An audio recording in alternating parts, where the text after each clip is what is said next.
Welcome to this exploration of Euclidean geometry. For over 2,000 years, this system has formed the bedrock of mathematical understanding.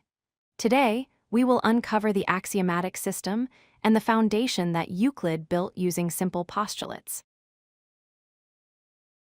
To understand the geometry, we must first know the author.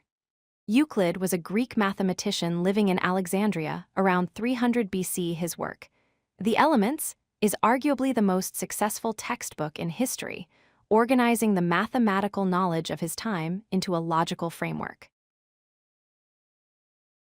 Geometry starts with definitions. Euclid defined a point as something with no part, just a location. A line has length but no width, and a surface has length and width but no depth. These abstract concepts are the building blocks of everything that follows. Euclid's first postulate is beautifully simple. It states that you can draw a straight line segment connecting any 2 points. This seems obvious, but it establishes the existence of straight paths between locations in space. The second postulate deals with infinity. It says that any straight line segment can be extended indefinitely in a straight line. This means space doesn't just stop, it continues forever in the direction you are heading. The third postulate gives us circles. It states that given any straight line segment, you can draw a circle using that segment as the radius and one endpoint as the center.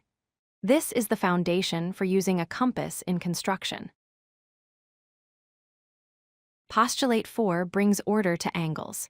It simply states that all right angles are congruent or equal to one another. Whether a right angle is pointing up, down, or sideways, it is always 90 degrees. Finally, the famous fifth postulate, often called the parallel postulate. It effectively defines flat space. It states that if two lines are intersected by a third in a specific way, they will eventually meet if the interior angles add up to less than 180 degrees. If they don't meet, they are parallel. Beyond the postulates, Euclid used common notions or axioms, truths that apply to science in general, not just geometry.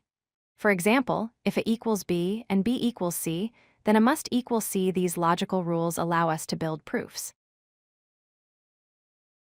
The true power of Euclidean geometry lies in its method. By starting with these few simple truths, Euclid was able to logically deduce hundreds of complex theorems.